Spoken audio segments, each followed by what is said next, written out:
I was a cub picked up by the wolf clan in the beast world. I'd known since I was little that I shared no blood ties with my family. Yeah, I kept causing trouble left and right, especially clinging to my werewolf brother. I stole his prey, took over his cave, and insisted he warm my bed with his fluffy big tail. Until that day, I saw my fate in the prophecy at the beast god altar. I was merely a cannon fodder paving the way for the real daughter. When she returned, I would be sacrificed to the beast god. From that day on, I stopped acting up. I no longer stole my brother's prey, took over his cave, or made him warm my bed with his tail. At first, my brother just smiled and ruffled my hair, while our little cubs finally grown up and behaving. 3 months later, his real sister came back. I didn't cry or throw a fit. I just quietly packed my things, ready to run away. My brother's face turned deathly pale in an instant. That night, his friend found him and couldn't help advising, "Don't be like this. She was never one of us wolf clan to begin with." My brother snapped his head up. "She's mine. Ever since she first stole my prey, she's been mine." His friend jumped in surprise, then asked tentatively, "So, what do you plan to do with her? Keep her as a child bride?" My brother laughed bitterly in anger. "Child bride? I want her as my mate, my only wife." His friend froze completely. The strongest hunter in the wolf clan had never once regarded the picked-up cub as his little sister. 01 I was picked up, to be precise. I was rescued by my brother from deep within the dangerous forest. So I clung to him ever since I was little, making him warm my bed, stealing his prey. My brother indulged me, always spoiling me and telling me not to run around, not to leave his sight. But I thought he had separation anxiety. If I left him even for a moment, he'd get mad and ignore me for ages. This time, we'd gone out to pick mushrooms, and I wandered too far. I'd nearly been abducted by a bear beastman to be his mate. He stared at me darkly, not speaking to me. I tried to soothe him. "Brother, I shouldn't have left your sight just because I was curious. Forgive your little sister, okay? T. Good brother, I picked sweet fruits for you. They're really tasty, I saved them all for you." He glanced at the red fruits in my hand, then pressed his lips together. He looked like he wanted to say something, but still stayed silent. In the end, he still ignored me. I held up the fruits for ages, realizing my brother was still angry. I could only mutter sullenly, ignoring me, is that it?" I quickly stuffed the fruits into his hand and turned to run. Only then did my brother move, shoving the fruits carelessly into his pouch and chasing after me. Good heavens, how could I outrun a strong, sturdy wolf? I was just a short, little rabbit, no match for him at all. Within a few breaths, he caught up and gripped my hand tightly. My brother seemed even angrier. The air around him turned frigid, and even the wind fell still. "Stop messing around. This time it was really serious. You still ran off. You're just so, if I hadn't gotten there in time, you might have." My brother was clearly in the right, yet his voice held no ease at all. I realized my mistake and hung my head low. My ears, accidentally peeking out, drooped down. But I still mumbled defiantly, "You're always busy. You didn't even want to bring me mushroom picking today. I wanted to help you. What's wrong with that? You're mad at me anyway." I was about to snap a few harsh words, when I suddenly remembered a few days earlier. I'd seen my fate in the prophecy at the beast god altar. I was just cannon fodder for his real sister. When she came back, I would be sacrificed. My throat tightened, and I couldn't speak a single word. My chest felt like it was being gently squeezed, stuffy and painful. I stood there dazedly. Me. Not only was I picked up, I had to be cannon fodder for his real sister. What was I going to do? My brother saw how I looked and mistook me for being scared. He opened his mouth, but but couldn't bring himself to scold me, only feeling bitter inside. After a moment of silence, my brother spoke in an extremely low voice, soft and coaxing without even realizing it. It's brother's fault. I was too busy panicking over what to do. If his real sister came back, I was dead for sure. I didn't pay attention to his words at all. I hummed absent-mindedly, ready to slip away. My brother looked at my wrist, injured from struggling when the bear beastman grabbed me, and the scraped, bleeding skin from being pinned down. He planned to take me to the shaman to have my wounds treated personally. His fingertips barely touched my arm, and I flinched violently, pulling back as if burned. I never used to act like this. Brother, I can do it myself. You go busy yourself. I'll go see the shaman grandma myself. Okay. He stared at my drooping rabbit ears, his mind racing with guesses, yet he didn't dare dig deeper or pressure me. He only pulled his hand back gently, his voice soft and quiet, afraid of scaring me further. All right, brother won't touch you. If you hurt, call me anytime. I nodded numbly. I said nothing and walked toward the tribe, my mind spinning. If his real sister came back, I was truly done for. After all, I'd clung to my brother every single day for years, and bullied him relentlessly. When I made him really angry, the thing he said most was, "Willow Sue, if you weren't my sister, I wouldn't spoil you at all." When I was first picked up, I'd been badly frightened. I didn't trust anyone except my brother. My adoptive parents were kind, always telling my brother to indulge me, to let me have my way in everything. Their spoiling only made me bully him worse. I followed my brother everywhere. Once, my brother actually went to a tribe bonfire party for young beasts. There were pretty young female beastmen, and handsome, brave males. The party was for adult beasts to attend voluntarily. My brother had just come of age, curious and playful. It was called a bonfire party, but it was really a matchmaking event for young beasts. And the worst part, he wasn't taking me. He said I was too young and left me at home. I refused to accept it and tried to sneak in, only to be caught by my brother's friend, Bei Xiao. He put on a grown-up tone. Well, if it's Atticus Ling's Willow, what are you doing here? Looking for your brother? Nope, you can't be here. You're not an adult yet. I could only leave dejectedly. When my brother and the others were getting ready to head home, Bei Xiao suddenly slapped his forehead. Oh right, Atticus. Your little rabbit sister came looking for you. I sent her back, though. Atticus Ling's eyes shot open, his voice urgent. Why didn't you tell me sooner? Bei Xiao scratched his head awkwardly, looking guilty. I forgot. But he quickly added, your sister knows the way back, right? Atticus was both anxious and angry, frowning, his voice full of helplessness. Do you really think my silly little sister, who can't even tell fruits apart, would find her way? All right, hurry, let's go find her. I told you I didn't want to come to this stupid party, but you dragged me. If my sister's lost, I'm plucking all your lion fur.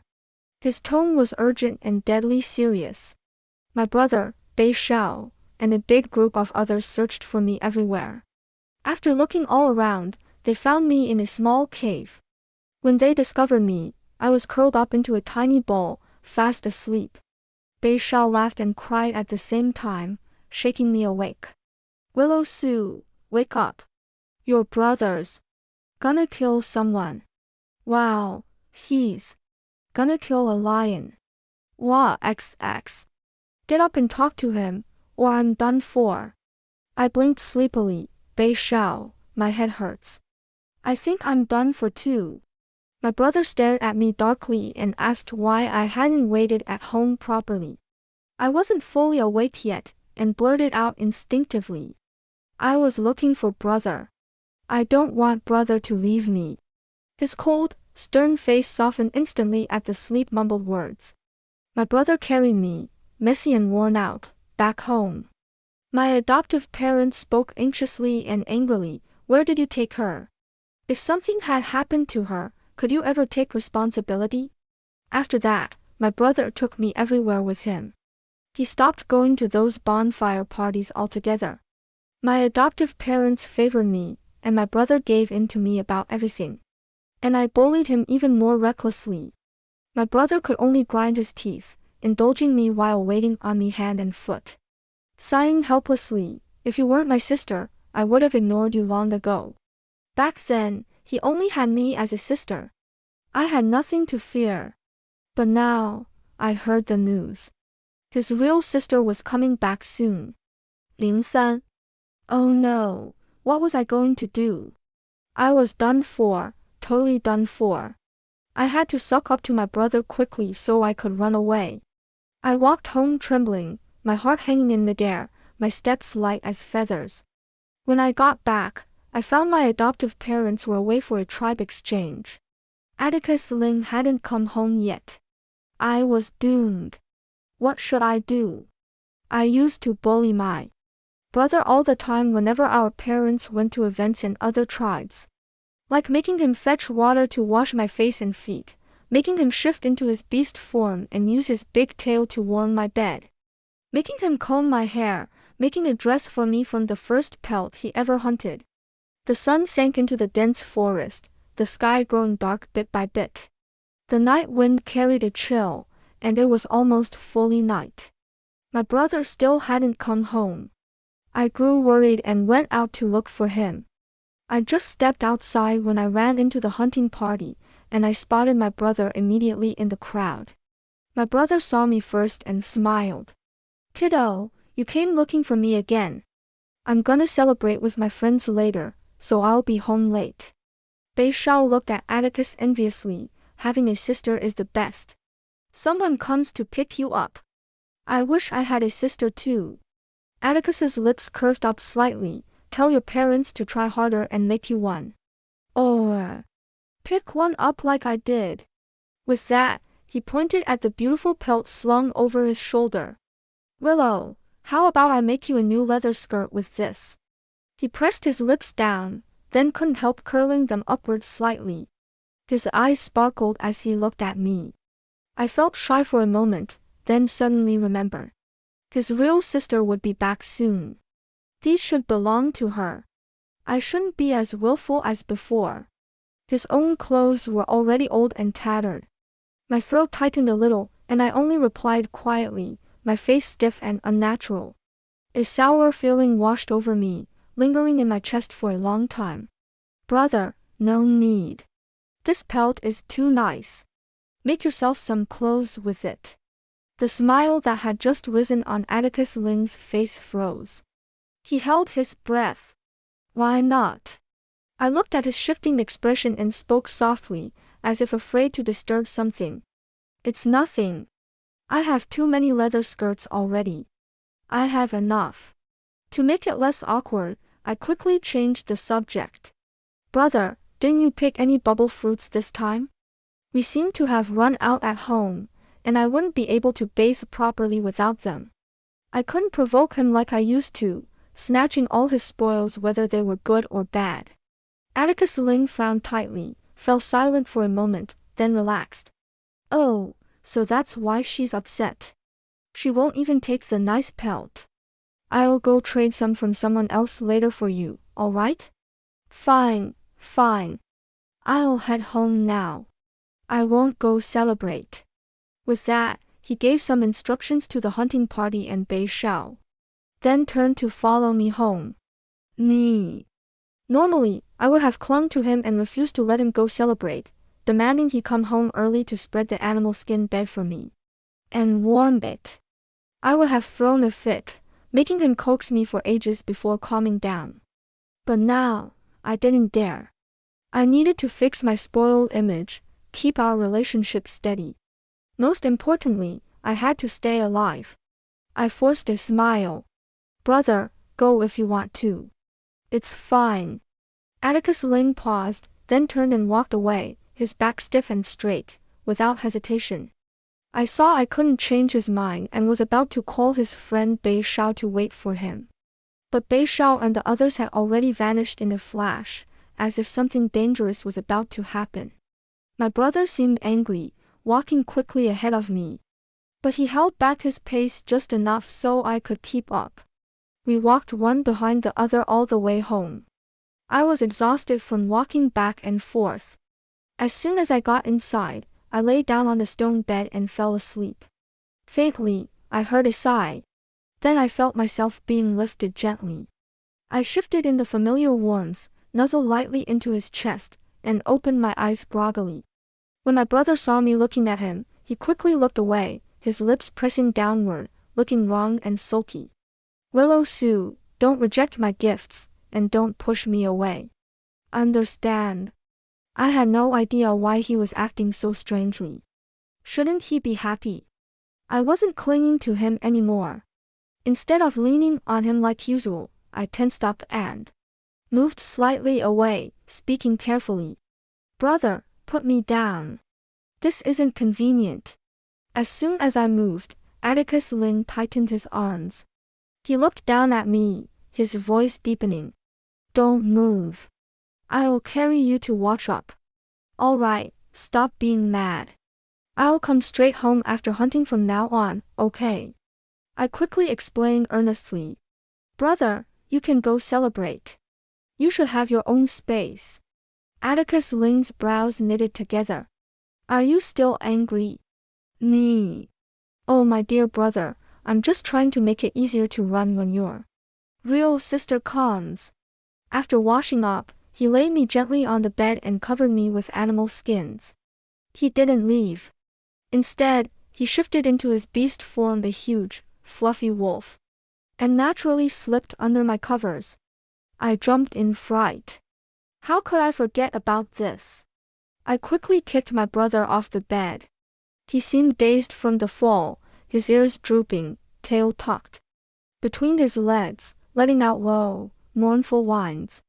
Probably hurt from falling. Silver light flashed, and his form shifted.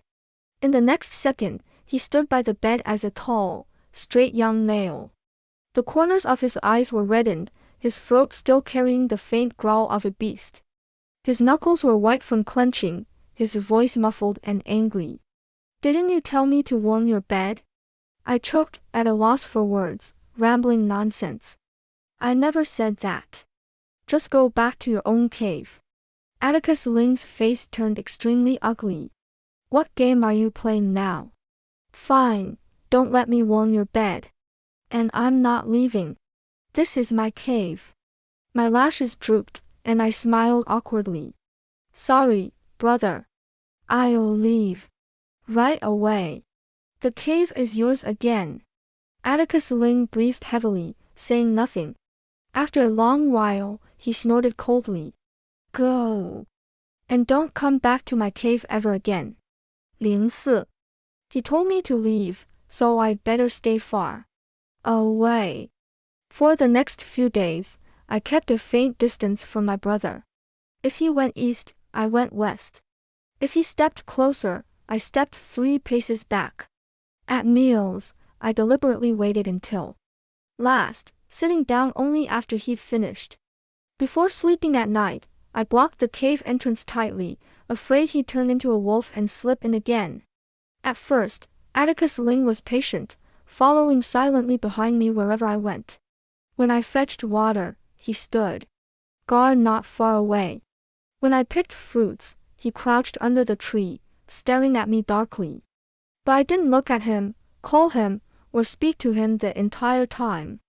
I only wanted to create distance, fix my spoiled image, and slowly remove myself from his life. I had no mood to pay attention to him. And so another hunting day came. My brother left with the hunting party. Strangely enough, this time the hunting ground was even farther from the tribe than last time. And they brought back far more spoils. Yet they returned an hour early. As the leader, Atticus Ling finished all the post-hunt work. Then hurried home early, hoping his little rabbit sister would cling to him again, even if she seemed to be ignoring him for some reason. When Atticus Ling stepped into the cave, it was so quiet he could hear his own breathing. The reassuring figure was gone. He had to ask our parents where she was. When he learned his sister had gone with the foraging party to pick mushrooms again, Atticus Lynn flew into a rage. Last time, she'd almost been abducted. I killed that bear beastman to get her back. How could she go out again? By now, the sun was setting. I carried a big basket of mushrooms and fresh wild vegetables. Walking home, I happened to run into Orion, a deer beastman from our tribe, a little older than me. It's getting dark, Willow. Let me walk you home. We were going the same way, so I agreed casually. Orion's eyes lit up. With my permission, he hurried forward and took the basket from me. We walked slowly, chatting idly. But I felt like something was following me, rustling in the dark, like a small beast hiding and watching, too afraid to make a sound. Willow, are you listening? Orion touched my arm lightly to remind me. I'm listening. Yeah, okay. I snapped back to my senses and nodded mechanically. Really? You said yes. Willow, be my mate when you come of age. Orion practically floated with joy. Huh? What? I froze completely, my mind in chaos, at a total loss. Just as I was about to refuse gently, a voice cut through sharply. Said yes to what? Brother? Captain Atticus Ling. We both exclaimed in shock. Atticus Ling's chest heaved violently, his voice barely containing his rage. His gaze was cold and fierce, as if he could devour someone. I came to my senses and was about to tell Orion I refused. But Atticus Ling glared fiercely at Orion. My sister's mate has to pass my judgment. You're not worthy. It's this late, and you're loitering around my sister. You want me to beat you. The whole area went silent, unbearably awkward. Orion, sensing the strange atmosphere, made an excuse and left. Before leaving, he winked at me. Willow, please think about my offer. I mean it. Think about what? Get lost and stay gone. My brother watched Orion's figure shrink into the distance. Then turned to stare at me bitterly, like a wronged little dog. Willow Sue, if you dare become his mate, I'll make sure he never dares come near you again. Ew. My brother had been following behind me for who knew how long, and heard who knew how much. His face was dark, his jaw tight, his gaze on me cold and sour. Finished chatting. Ha. If I'd been any later, you'd be someone else's mate already, wouldn't you? His tone was flat, but hidden jealousy simmered beneath. It was a question, but he gave me no room to argue. The heavy air around him showed he'd been holding it in for a while. My heart skipped a beat at his look, and I felt strangely guilty.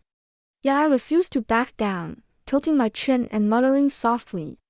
I was going to turn him down anyway. As soon as the words left my mouth, his tight jaw relaxed slightly. The coldness in his eyes faded, and most of the heavy air around him lifted.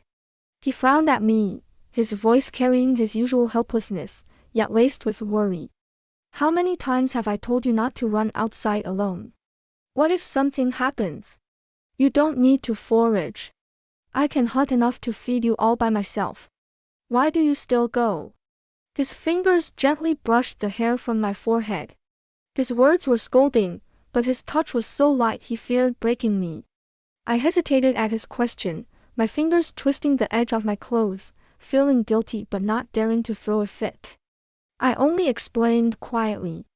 I just went out to pick some things. I didn't run around. My voice was soft, a little flustered at being caught. I looked at him obediently, waiting for his reaction, no longer defiant like before. Actually, I want to stand on my own. After all, I'll be leaving later. I can't keep troubling you, brother. Do you know that Orion deer well? Atticus Ling frowned again. Not really. I hung my head, only daring to stare at my toes. The air fell silent for a long while. I spoke up first. Brother, don't worry about me anymore. I won't meddle in your things either. We'll go our separate ways. I lifted my eyes to look at him, my gaze calm and unfamiliar, no longer clinging, no longer coquettish. The beastly aura around him froze instantly. His tail tip tensed up, and intense unease churned in his eyes. From that day on, I changed completely. I no longer clung to him, no longer relied only on his protection, no longer treated him specially. If he came near, I calmly stepped away. If he showed kindness, I responded with polite distance. All the little tempers, teasing, and affection I once reserved only for him vanished entirely, as if he were just an irrelevant clansman. Looking at me like this, he panicked for the first time. 06. Our relationship turned icy in the days that followed. After I'd spat another harsh remark at him, still feeling tight-chested from my own words, light footsteps approached the cave entrance. It was his real sister, whom he'd searched for and finally brought back. She rushed in smiling toward us, accidentally bumping into a neat stack of firewood. The logs clattered to the ground in a mess. Normally, no matter who messed up the home like this, my brother would have darkened his face and spoken in a terrifyingly cold tone. But this time, he only stepped forward quickly, held her steady first, frowned, and asked, "Did you hurt yourself anywhere?" Not a single word of blame. Instead, he bent down to restack the wood, his tail brushing gently over her arm as if comforting her. I stood to the side, watching the scene. The last flicker of hope in my heart died out completely. So he wasn't ill-tempered or strict by nature. His patience and gentleness were only ever reserved for those bound by blood. What was I, then? His real sister was back. As an outsider, it was time for me to leave. That night, I packed my small hide satchel and walked before my adoptive parents and him. He stepped forward at once, urgently trying to grab me. "Where are you going?" I gently dodged, hanging my head, my voice utterly calm. "You're not my real brother. I stay here until adulthood. It's time I fend for myself. And I don't want this brother anymore." I slung the hide satchel over my back, adjusted my thin animal skin clothes, and stepped straight into the night. He stood at the cave entrance, watching my frail figure disappear into the woods. His face turned deathly pale in an instant, his ears drooping listlessly, his beastly aura thrown into complete chaos. That night, the fire in the cave crackled, but he sat frozen in the corner, shivering coldly, saying nothing. His fingers rubbed repeatedly over a thick plush pelt meant for me, one he hunted long ago, softened by hand, prepared as winter clothing. His closest friend. Bei Shao saw his broken state, walked over, patted his shoulder, and whispered comfort. After a long while, he spoke in a hoarse, terrifyingly deep voice. "I never once thought of her as my sister. I want her as my mate. The one I'll protect and keep all to myself for a lifetime. I'm stupid. I never made my feelings clear. I drove her away, and she's not even wearing a thick pelt." By the end, he squeezed the pelt tightly, dread and regret churning in his eyes. Only then did his friend realize he wasn't grieving the loss of an adopted sister. He lost the person he held dearest, the one he wanted to cherish forever. 08. I built a small den outside the tribe, hunting and foraging alone. Life was quiet, but lonely. Yet strange things began happening within the tribe. First, the hunting party returned empty-handed for days on end. Traps lay untouched, and fierce beasts grew more violent than usual. Later, the stream water turned murky, and the young cubs cried restlessly through the night. The clan folk gathered to discuss, their expressions growing graver by the minute. Piper Lynn stayed close to my adoptive parents every day, gentle and hardworking, helping boil water and sort hides, greeting everyone softly, appearing well-behaved and sensible. But every time someone mentioned the tribe's misfortunes, she lowered her head slightly, twisting the hem of her hide garment, looking as if she wanted to speak but held back. When asked, she only sighed quietly. "I don't understand either. I just feel. My heart is uneasy." She said nothing accusatory, yet her expression led others to draw their own conclusions. Someone ventured, could it be? The outsider brought bad luck. Piper Lynn immediately looked up, waving her hands hurriedly. Don't say that. There's no proof. The more she stopped them, the clearer her implication became.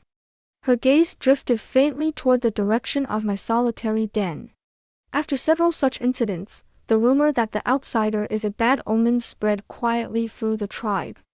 That evening, she carried a bundle of dry grass past my den and ran into me just as I returned. She broke into a gentle smile, stopping to greet me. Are you doing okay living out here alone? Brother, he's very worried about you. I said nothing, only nodded faintly. A flash of disdain crossed her eyes, quickly hidden. She spoke softly. Don't blame brother. He's just short-tempered. I'm his real sister. Some things. I should be the one by his side. With that, she turned and left with the grass. As she passed the bushes, she quietly dropped a short, strange-smelling withered vine at the entrance of my den. She didn't look back, didn't glance at me, and walked lightly back to the main tribe, as if nothing had happened. But that very night, clansmen smelled the odd scent and their faces paled. All suspicion fell firmly on me, overnight. 09. When several clansmen held my shoulders down and cold beast-hide ropes wrapped around my wrists, the last trace of warmth I felt for the tribe died out completely.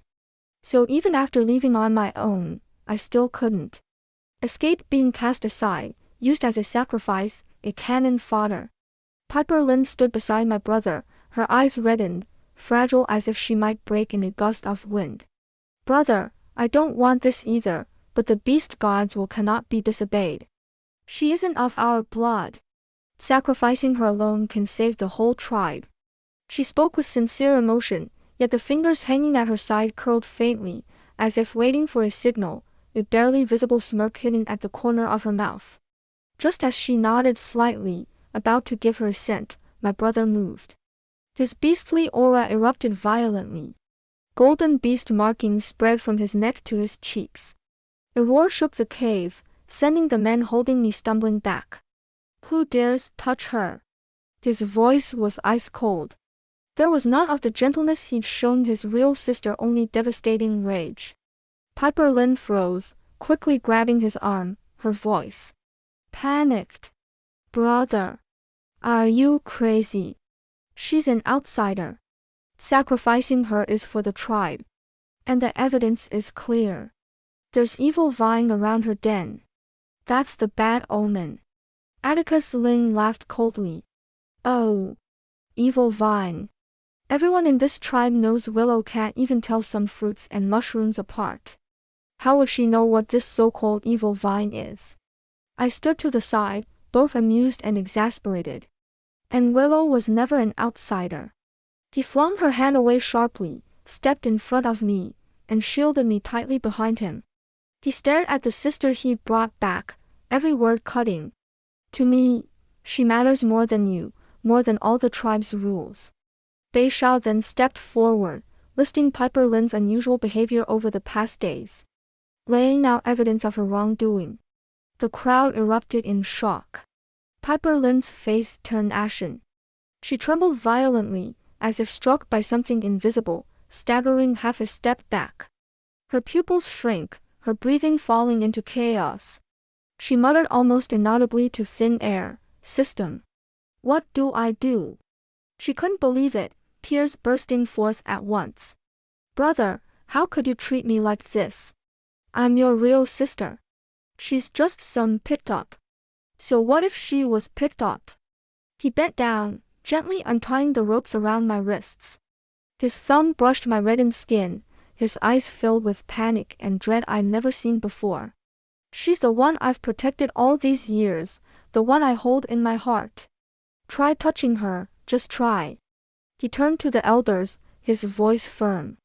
The rampaging beasts and failed hunts have nothing to do with her. Anyone who mentions sacrificing her again will have to get through me first. All of this is Piper Lynn's doing. Piper Lynn stood frozen, her nails digging deep into her palms, her arms shaking uncontrollably, cold sweat beading on her forehead. Her gaze went blank, as if listening to a voice no one else could hear. Her expression twisted from venomous to terrified. In the next moment, an extremely faint, eerie glimmer flickered around her, gone so fast it seemed an illusion, then snapped back into her body. She groaned in pain and fell to her knees, her face ashen, all vitality draining from her at once. Atticus Ling stared at her, his frown deepening. The memories of his real sister were blurry in detail, her tone forced. Even the familiar bond of blood felt stiff and unnatural. Seeing the undisguised malice in her eyes now, a strong sense of wrongness crashed over him. Piper Lin noticed his gaze and hurriedly tried to act weak again. "Brother, I really was doing this for the tribe." Before she could finish, she stiffened again. The faint light flashed once more, visible even to nearby clansmen. She seemed to be yanked violently by something. Her docile mask shattered completely, leaving only panic and venom. "I'm your real sister. It made me like this. The memories are real. The plot wasn't supposed to be like this." She rambled incoherently, claws digging into the ground, her words cut off mid-sentence as her body convulsed violently. The eerie glimmer vanished entirely. The warm, familiar aura around her disappeared without a trace. Only complete strangeness remained. Atticus Ling's gaze darkened. He finally understood this. Person in front of him was not his sister at all. All those familiar memories and the illusion of blood connection had been tampered with. The tribespeople looked at Piper, who was utterly disheartened and exuded a strange aura, and putting it together with the bizarre incidents these days, they understood everything at once. The goodwill they had felt toward her vanished completely in an instant. No one reached out to help her, and no one believed her weak act any longer. Two beastmen stepped forward, lifted her up, and led her outside the tribe. She struggled fiercely, her gaze fixed on Atticus, shrill and unwilling. "I was altered. It made me your sister. You can't treat me like this." Before she could finish speaking, she convulsed violently again, as if an invisible force was clamping her throat, choking back all her remaining cries. The faint glimmer around her disappeared entirely, and she went limp instantly, her face ashen and lifeless. Only when her figure vanished deep into the woods did the tribe fall quiet again. The fire crackled, casting light on Atticus's face. The forcibly implanted memory fragments faded and blurred little by little, replaced by every moment he had spent with me since childhood. Me clinging to him and running around. Me throwing tantrums and hiding from him. The overwhelming panic in his chest when I said we would go our separate ways. He turned slowly and walked toward me step by step. His steps were light, as if afraid to startle me. Faint red marks still lingered on my wrists from the beast skin ropes. He reached out, his fingertips brushing gently over them, then pulled back at once, as if fearing he would hurt me. The usually tough and stern beastman now held only panic, dread, and undisguised pain in his eyes.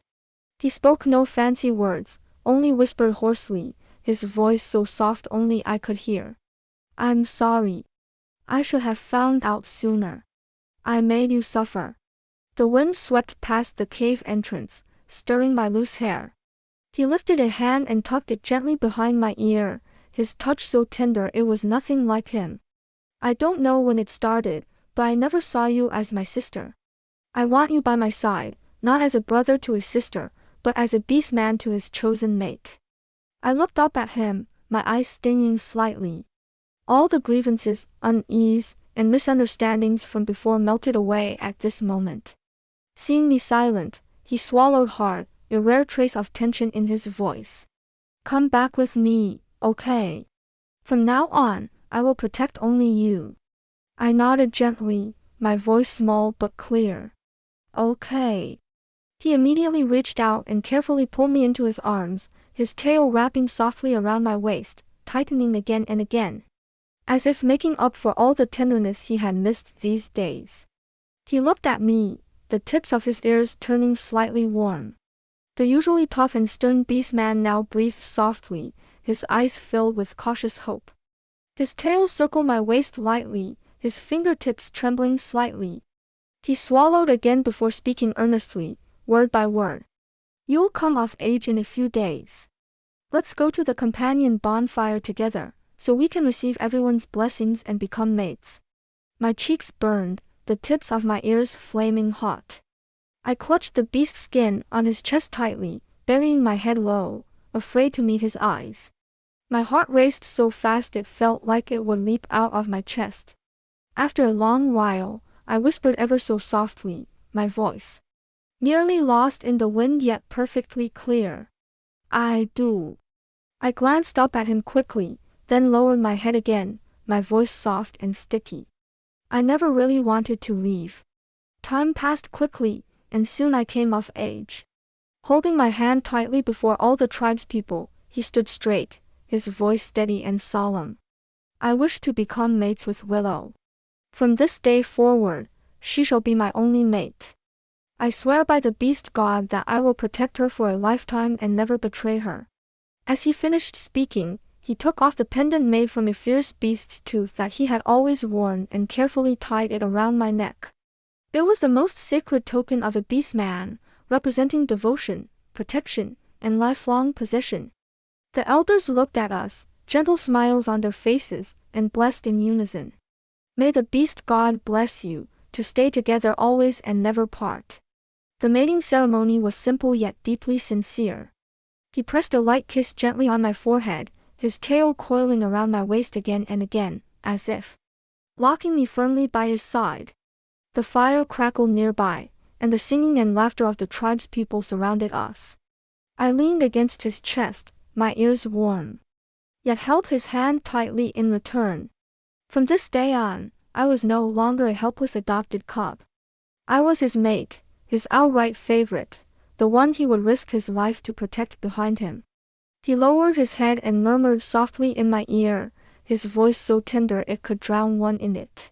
From now on, I will never let you suffer the slightest grievance, never let you have any thought of leaving. Everything I have is yours.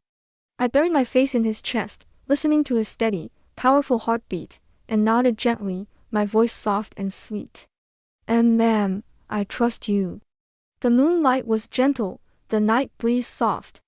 This time, I finally had a home of my own, someone who would never leave me behind. After the ceremony, only the two of us remained in the cave. Wait for me. I'll get some clean water, he whispered, then turned and walked out. I sat on the soft beast skins, feeling a little hungry. My gaze suddenly fell on a hidden stone box in the corner. Inside were the sweet fruits I had picked for him long ago.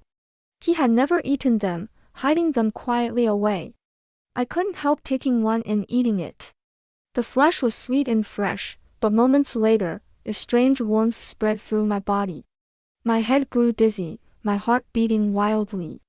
Only then did I vaguely realize that I had picked the wrong fruit back then. This was not a sweet fruit, but an arousal fruit in the beast world that could stir one's deepest desires. Atticus returned with the water. He sensed something was wrong as soon as he stepped in, his face tightening. What's wrong? My whole body burned, my vision blurring. I threw myself toward him instinctively, wrapping my arms around his waist, my voice soft and trembling. He stiffened, then understood everything, restraint and deep affection churning in his eyes. That night, I clung to him willingly, and in tenderness and warmth, I became his mate completely. This story teaches me that true love has nothing to do with blood ties. Partiality and protection are the core of affection. The hero lavished all his tenderness on the adopted cub, never changing his heart because of blood relations, and even stood up for her when she suffered injustice, exposing the hypocritical plots.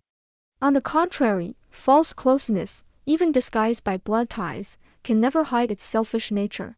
Sincere treatment is never one-sided. Giving, but cherishing each other. Only by exchanging sincerity for sincerity can we have lasting warmth and company.